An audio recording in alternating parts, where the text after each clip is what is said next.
नमस्कार मित्रांनो, प्रेमाची गोष्ट या मालिकेच्या येणाऱ्या भागांमध्ये जबरदस्त ट्विस्ट आपल्यासमोर येणार आहे. कोमलचं लग्न मोडू पाहणाऱ्या सावनीचा सागरच्या साथीने मुक्ता कसा पचका करते आणि कोमलला बघायला आलेल्या पाहुण्यांपेक्षा उत्तम व ओळखीतलाच जोडीदार एकविरीच्या कृपेने कशाप्रकारे कोमलसाठी स्थळ म्हणून येतो आणि मुक्ता पुन्हा एकदा इंद्राची बेस्ट सून ठरते. आता हे सगळे आपल्याला या ट्विस्टमध्ये पाहायला मिळणार आहे. त्यामुळे व्हिडिओ अगदी शेवटपर्यंत नक्कीच बघा. तर मित्रांनो, आतापर्यंतच्या भागांमध्ये आपण पाहिलं होतं की कोमलला पाहुणे बघायला येतात. कोमल छानपैकी ड्रेस तयार करते आणि तो ड्रेस घालून देखील ती तयार झालेली असते. परंतु आता इथे सावनी विचार करते की काही झालं तरीही मला कोळी कुटुंबामध्ये दुःखाचं सावट आणायचं आहे. कारण ती सावनी विचार करते, आता मला या गोळी तिच्या पोटात जायला हवी आणि म्हणजे जर ही गोळी कोमलच्या पोटात गेली तर गडबडीत कोमल हे सगळं करेल आणि ती फिट होऊन किंवा चक्कर येऊन सगळ्यांसमोर पळेल आणि मला हे लग्न मोडता येईल. म्हणून आता गडबडीमध्ये पटकन कोमल जेव्हा तयार होत असते तेव्हा सावनी तिला पाणी आणून देते आणि म्हणते की लवकर पाणी पिऊन घे, अगं मुलाकडचे लोक आले आहेत, तुला बोलावे लागणार आहे त्यांच्यासमोर. म्हणून पटकन आता जी डिप्रेशमध्ये असलेली मुलगी म्हणजेच कोमल ती पाणी पिऊन घेते. ती विचार करते की आता मुलगा पहिल्यांदाच मला बघण्यासाठी येणार, म्हणून मी व्यवस्थित तयार होते. ती कसलाही विचार न करता ते पाणी पिऊन सावनीवर विश्वास ठेवते. परंतु इथेच आता कोमलचा घात होतो. लगेच मुक्ता कोमलला त्यावेळेला भेटायला येते आणि पाहुणे मंडळी आलेली असतात. त्याच वेळेला आता मुक्ता म्हणते की कोमल, हे बघ, अजिबात काळजी करू नकोस, मुलगा आलाय याचा अर्थ लग्न झालं असं काही नाही. म्हणूनच आता ती म्हणते की अजिबात काळजी करू नको, आम्ही आहोत तुझ्याबरोबर. तुला मुलगा आवडला तर पसंत आहे असं सांग, किंवा नाही आवडला असेल तरी तसं सांग. मग आता सगळेजण खूप आनंदात असतात, कारण नवरा मुलगा हा आलेला असतो आणि सगळे पाहुणे मंडळी भेटतात. आणि शकू ही आपल्या इंद्राची लहानपणीची मैत्रीण असते, म्हणूनच ती मैत्रीण असते म्हणून तिला भेटायला येते आणि गळेभेट करते. त्याच वेळेला सागरला या लोकांचा इतका आईशी वेळ आहे, म्हणजेच मम्मीबरोबर इतकी लोकही ओळखीची आहेत असं समजल्यानंतर सागरलाही कुठेतरी या स्थळाबद्दल जरा पॉझिटिव्हिटी वाटत असते. आणि नंतर इथे आता मुक्ता ही लाजल्या कोमलला जवळ घेते आणि म्हणते की अजिबात लाजू नकोस, जे काही आहे ते सगळं व्यवस्थित होईल, तू अजिबात घाबरू नको असं म्हणून ती आता मुक्ता ही कोमलला सगळ्यांसमोर घेऊन येते. आणि कोमलला जेव्हा ती घेऊन येते तेव्हा इथे मुलगा म्हणतो की तुमचं शिक्षण, आणि कोमल सगळं काही सांगते. कोमल स्वतःचं नाव, त्याचप्रमाणे घरातली सगळी काही इन्फॉर्मेशन सगळं काही सांगते. त्याच वेळेला आता इथे पाहुणे मंडळी जेव्हा येतात तेव्हा सागरने मुक्ताला ठणकावून सांगितलेलं असतं की तुम्ही काही करायचं नाही, तुम्ही फक्त उभं राहायचं आहे किंवा बसायचं आहे. मग त्यावेळेला आता इथे इंद्राने स्वातीने सगळ्यांसाठी चहा आणलेला असतो आणि मग आता इथे तिला चक्कर येते आणि ती खाली पडते. आणि चक्कर आल्यानंतर आता डॉक्टर हा येतो. सागर त्याला फोन बोलावून घेतो आणि मग फोन करून आल्यानंतर इथे इंद्रा घाबरते आणि म्हणते की डॉक्टर, माझ्या मुलगीला काय झालं, तिला असं का होतंय, ती चक्कर येऊन पडली. तेव्हा मग आता इथे ती म्हणते की आमचा बघण्याचा कार्यक्रम चालू असतानाच हे सगळं झालं. त्याच वेळेला आता इथे डॉक्टर म्हणतो की यांना अगोदर फिट वगैरे झाली होती का, यांना फिटचा त्रास आहे. तेव्हा इंद्रा म्हणते की नाही डॉक्टर, असं कधीच होत नाही. अहो, तेव्हा डॉक्टर म्हणतात की यांना तर फिटचा त्रास आहे, मी औषध लिहून देतो, औषध द्या वेळेवर. मग डॉक्टर निघून जातात. पाहुणे मंडळी म्हणतात की इंद्रा कोळी, वा, तुमच्या मुलाचं व्यवसाय क्षेत्रात खूप चांगलं नाव आहे, तुम्ही खरी माणसं आहात असं मी जाणून होतो. परंतु आता हे तर खूप चुकीचं घडलं आहे, तुम्ही तुमची मुलगी आमच्या पत्रात खोटं बोलून टाकणार होतात का. तेव्हा मग आता हे ऐकल्यावर इंद्रा म्हणते की नाही हो, नाही, असं काही नाही आहे. तेव्हा मग आता ते म्हणतात की तुम्ही तर हे आम्हाला काहीच सांगितलं नाही, फिटचा त्रास आहे वगैरे, आम्ही तिला सून म्हणून स्वीकारायला तयार होतो, परंतु आमच्याशी तुम्ही खोटं बोललात, खूप चुकीचं केलं, तुमची मुलगी आमच्या खेळात तुम्ही खोटं बोलून मारणार होतात का. तेव्हा इथे आता सागर खूप चिडतो आणि म्हणतो की तुम्ही काय बोलताय. मुक्ता त्याला थांबवते आणि म्हणते की नाही, असं काही नाही आहे, तुम्ही प्लीज चुकीचं करताय, आमची मुलगी असं काहीच तिला फिट वगैरे येत नाही. तेव्हा मग आता इंद्रा म्हणते की अगं शकू, तू तरी तुझ्या नवऱ्याला सांग, असं बोलू नका, आम्ही खोटं कशाला बोलू, तेव्हा आमची मुलगी जड नाही आहे आम्हाला. मुक्ता म्हणते की हे बघा काका, आम्ही अजिबात खोटं बोलत नाही आहोत, आमच्यासाठी ही आजचा खूप मोठा धक्का आहे, आम्हालाही माहीत नव्हतं की असं कोमलच्या बाबतीत काही घडेल, अचानक हे सगळं घडलं आहे आणि सगळं, मी स्वतः एक डॉक्टर आहे. तेव्हा मग ते म्हणतात की तुम्ही सगळं खोटं बोलताय. आणि मग आता ते म्हणतात की नाही, आम्हाला आता हे सगळं सहन न होण्यापलीकडचं आहे, आम्ही निघतो, असं खोट्या फॅमिलीबरोबर आम्हाला नातेसंबंध जोडायचे नाहीत. हे ऐकल्यावर आता इथे इंद्राला खूप वाईट वाटतं. ते म्हणतात की हे बघा इंद्रा कोळी, सागर कोळी, आमचं हे स्थळ होतं ते मोडलं हे ऐकल्यावर आता इंद्राला खूप वाईट वाटतं. ती त्या ढसाढसा रडू लागते. ते बघून आता इथे सावनीला खूपच आनंद मिळत असतो. सावनी म्हणते की शाबास सावनी, तुला जे करायचे होते ते केलंच शेवटी फायनली. कोळी कुटुंबावर एक घाव घातलास तू. आणि म्हणूनच ती आता खूप खुश असते आणि म्हणते की नाही, काही झालं तरीही आता हे कोळी कुटुंब उद्ध्वस्त होणार. आता कोमलचं आयुष्य तर मी बर्बाद केलं. लकीचं मला करता आलं नाही, परंतु काही अंशी मी सक्सेसफुल झाले. आता या कोमलच्या आयुष्यावर मी चांगलाच घाव घातलाय आणि ती खुश होत असते. तर इथे आता कोमल म्हणत असते की माझ्याबरोबर असं झालं मम्मी, आता माझ्याबरोबर कोण लग्न करेल? माझं हे सगळं असं होतं तर कोणी माझ्याबरोबर लग्नाला तयार होणार नाही. मुक्ता म्हणते की हे बघ बाळा, कोमल अजिबात काळजी करू नकोस. आम्ही सगळे आहोत ना तुझ्याबरोबर. काहीच घाबरायचं कारण नाही. हे असं काही नवीन घडलं आहे, असं काही नाही. हे नेहमी नेहमी होऊ शकतो. आज कदाचित आज आपण काहीतरी तुला त्रास झाला असेल. एक काम करूया, आपण काहीतरी तुझ्या टेस्ट करून घेऊया. त्याच्यामधून कळेल की नक्की आज असं काय झालं. आपण डॉक्टरकडे जाऊया. तुझ्या खाण्यापिण्यात काही बदल तर झाले नाहीत ना, म्हणून असं झालं असेल. तेव्हा कदाचित सावनीला तिथे धक्का बसतो आणि सावनीला तिथे धक्का बसतो. ती म्हणते की बापरे, आता हे काय करू मी? ही मुक्ता तर आता कोमलला धीर देण्याच्या नादामध्ये हिच्या सगळ्या टेस्ट करून घेणार. याचा अर्थ जर टेस्ट केल्यानंतर हिच्या पोटामध्ये काही वेगळं आढळलंय असं जाणवणार तर नाही ना, किंवा दुसरं काही तर होणार नाही ना, असा विचार सावनी बाजूला उभी राहून करत असते. नंतर ती म्हणतच म्हणते की काय हे मुक्ता, ही डिटेक्टिव्ह मुक्ता ना पुन्हा सुरू झाली. प्रत्येक वेळेला हिला या सगळ्या गोष्टीतून छडा लावायचाच असतो का? आता फिट आली याचा अर्थ हिला पटकन जाऊन टेस्ट करायलाच हव्यात का? असं सगळं करते आणि पुन्हा मग मला तोंडावर पाडते. पण आता नाही सावनी, यावेळेला तुला अजिबात तोंडावर पडायचं नाही, कारण तू तुझी बाजू यावेळेला खूप स्ट्रॉंग आहे. काही झालं तरीही तू स्तब्ध राहायचं आहे, काहीही करायचं नाही. आता इथे मुक्तानं मात्र तिच्या बाबतीत अगदी सावध पवित्रा घेतलेला असतो. काय करायचं हे तिला कळत नसतं. तर आता इथे टेस्ट करून घेतल्यानंतर सावनीला भीती वाटते की काही व्हायला नको आणि या माझ्या गोळीचं सत्य मुक्तासमोर यायला नको. तर इथे इंद्रा म्हणते की काय चाललं आहे माझ्या आयुष्यात? माझ्या घरच्या मुलांना झालं आहे काय? सागरच्या आयुष्यात जे भोग होते ते त्याने भोगले. त्याच्या आयुष्यात मुक्ता आली, सगळं काही व्यवस्थित झालं. माझ्या लकीचं असं झालं आणि आता माझ्या कोमलचं असं आहे. स्वाती माझ्याच इथे आहे. काय चालू आहे सगळं माझ्या मुलांचा? त्यांच्या आयुष्यात सुख का नाही? मी आई म्हणून कुठे काही कमी पडले आहे का? एकविरे आई, माझं काही चुकलं असेल की तुझी सेवा मी केली नाही किंवा काही कमी झालं आहे असं म्हणून ती खूप रडत असते.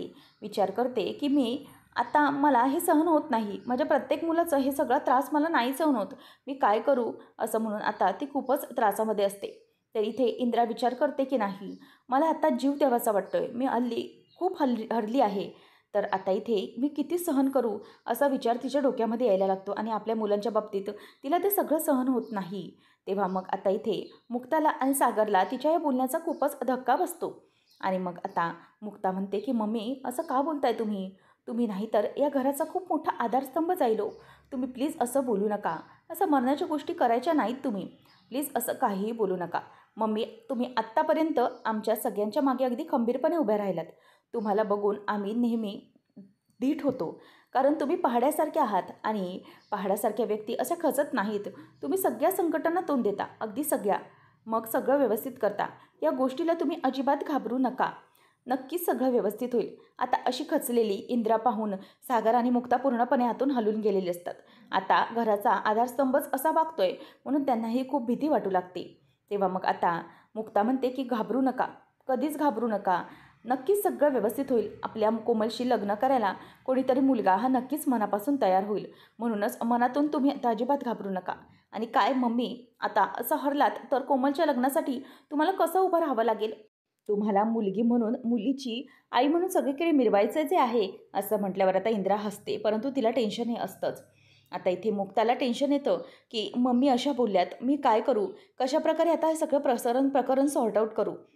ही लग्नाची गोष्ट आहे, साधी सोपी गोष्ट नाही. आणि या लग्नाच्या बाजारामध्ये खूप काही गोष्टी घडतात. मीही याच्यात होरपळून निघाले, परंतु सागर आणि मम्मींचं कुटुंब मला मिळालं आणि याच्यामुळे मी धन्य पावले. परंतु हे परमेश्वरा स्वामी, मी नेमकी काय करू असा प्रश्न तिला पडलेला असतो. आता काय करायचा हा प्रश्न तिच्यासमोर येतो.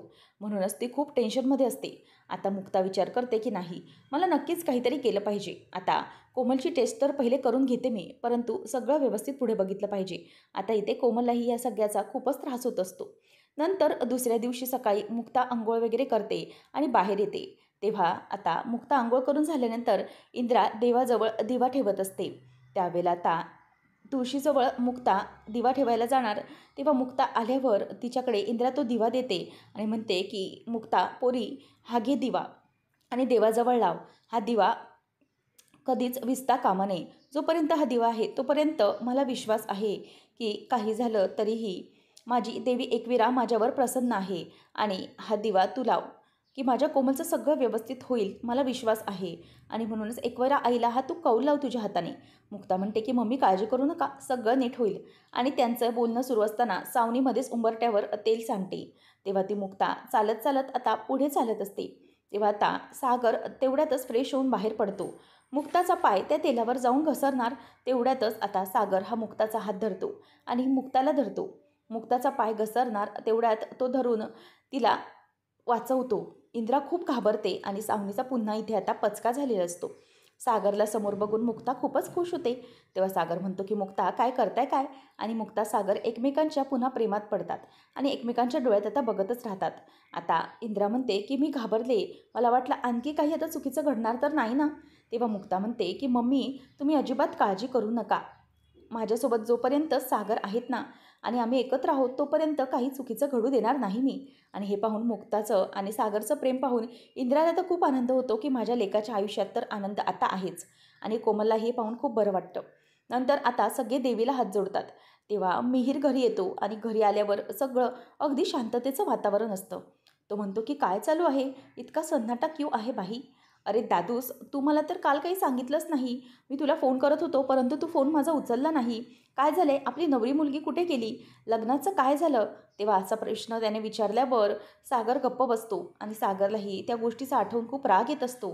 आणि मग हे सगळे विचारत असताना इंद्रा पुन्हा त्याला बघत रडत असते. तेव्हा मिहीर येतो आणि म्हणतो की काय झालंय, का रडतेस तू मावशी, असं काय झालंय? तेव्हा मग तोही घाबरतो. आता इंद्रा म्हणते की मिहीर खूप चुकीचं घडून गेलं रे बाबा. तेव्हा तो म्हणतो की मला कोणी सांगणार आहे का?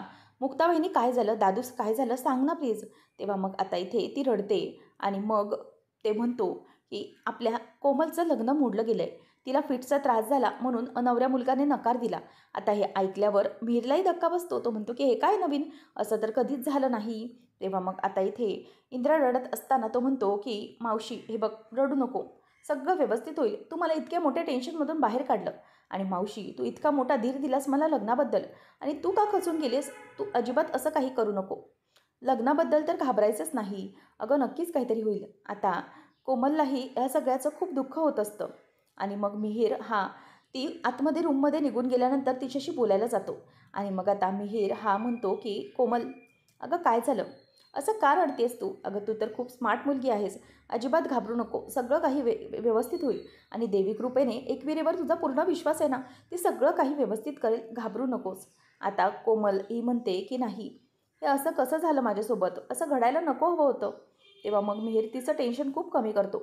तो म्हणतो की हे बघ, तुझ्या आयुष्यात अजून कोणीतरी आलेले नाही, परंतु मी माझं प्रेम गमावलं आहे तरी तुझ्यासोबत आनंदाने बोलत आहेच ना. असंच असतं आयुष्य, आपल्याला एकट्याला कधी जगावं लागतं तर कोणी सोबत असतं, परंतु तुझं तसं नाही, काळजी करू नको. कारण तू टेन्शनमध्ये असली तर मावशी पण त्याच विचार करत राहणार. आणि ते मिहीर आणि कोमलमध्ये खूपच चांगलं संभाषण झालेलं असतं. आणि कोमलला देखील कोमलचा भोळेपणा जो असतो तो मिहीरला खूपच भावतो. आणि मग ती म्हणते की माझं काही चुकलं तर नाही ना, चुकीचं तर नाही ना घडणार? तेव्हा तो म्हणतो की अजिबात नाही, कारण तू खूप चांगली मुलगी आहेस. आणि तिच्या डोक्यावरून तो हात फिरवतो. आणि हे सगळं जेव्हा तो करतो तेव्हा आता मिहीरने जो दिलेला आधार असतो तो कोमलला खूप हवाहवासा वाटू लागतो. त्यावर आता मिहीर बाहेर येतो आणि सगळ्यांना सांगतो की काळजी करण्याचं काहीही कारण नाही, अजिबात घाबरू नका. इंद्रा म्हणते की तसं नाही, हे लग्न आहे आणि ते ठरवून करतात वेगळं आणि लव्ह मॅरेज वेगळं. ठरवताना सगळीकडे चौकशी केली जाते. आत्ता जे आलेलं स्थळ होतं ते सगळीकडे सांगतील की या मुलीला फिट येते, तिची तब्येत ठीक नाही, तेव्हा मग तिचा संसार कसा करेल, मग तिच्याशी कोण लग्न करणार? तेव्हा मिहीर म्हणतो की घाबरू नकोस मावशी, मी करीन लग्न, मी लहान तोंडी मोठा घास घेतोय, मी कोमलशी लग्न करायला तयार आहे. असं म्हटल्यावर आता सगळ्यांना धक्का बसतो. मिहीर म्हणतो की हे खरंच बोलतोय, मी मस्करी करत नाही आहे, मी समोरून विचारत आहे दादूस, वहिनी आणि मावशी. कोमल तुझंसुद्धा जर मी मत विचारतोय, मी भाग्यवान असेल की कोमलसारखी मुलगी मला मिळाली तर. आता हे ऐकल्यावर इंद्रा तर खूप खुश झालेली असते. परंतु आता सागर या सगळ्याचा विचार करतो, कारण मिहिरने अगदी अचानक मोठा धक्का कोळी कुटुंबाला दिलेला असतो की तो लग्नाला तयार आहे. आता सागर त्याच्याकडे बघतच राहतो. मिहिर म्हणतो की दादूस, हे बघ, हे कुटुंब माझं आहे आणि हे बघ, मला माहिती आहे की हे कुटुंब कसं आहे. त्याच्यामुळे दुसऱ्या कोणाचा विचार करण्यापेक्षा दुसरं स्थळ आपल्या कोमलला येईल, लग्न करेल किंवा कोणी अफवा पसरवेल, ह्या गोष्टी हव्यातच कशाला. माझा तिच्यावर पूर्ण विश्वास आहे आणि तुमच्यावर देखील. आता प्रश्न तुमचा आहे, तुम्हाला काय करायचे आहे. म्हणूनच तुम्ही आता ठरवा, कारण मी लग्नाला परवानगी मागत आहे. माझं कोमलशी लग्न होऊ शकतं का, आता हे तुम्ही पुढे ठरवा. आता असं म्हटल्यावर सगळेजण विचार करू लागतात. इंद्राला तर याचा खूपच आनंद झालेला असतो. मग आता इथे मिहिरने सगळ्यांना मोठा आनंदाचा धक्का दिल्यानंतर सागर व मुक्ता आता मिहिरचं लग्न कोमलसोबत लावून द्यायला तयार होणार का, आणि नेमकं पुढे काय काय घडणार हे पाहणं रंजकतेचं ठरणार आहे. आणि सावनीचा पचका अशा प्रकारे पुन्हा एकदा झालेला असतो, कारण मिहिरने खुद्द तिच्या सख्ख्या भावाने कोमलला लग्नासाठी विचारलेले असते. देवाची करणी आणि नारळात पाणी असं म्हणून मुक्ता आणि सागर पुन्हा एकदा जिंकलेले असतात आणि कोळी कुटुंब आता आनंदात असतं. अशाच मालिकांच्या अपडेटसाठी आताच आपल्या चॅनलला सबस्क्राईब नक्की करा.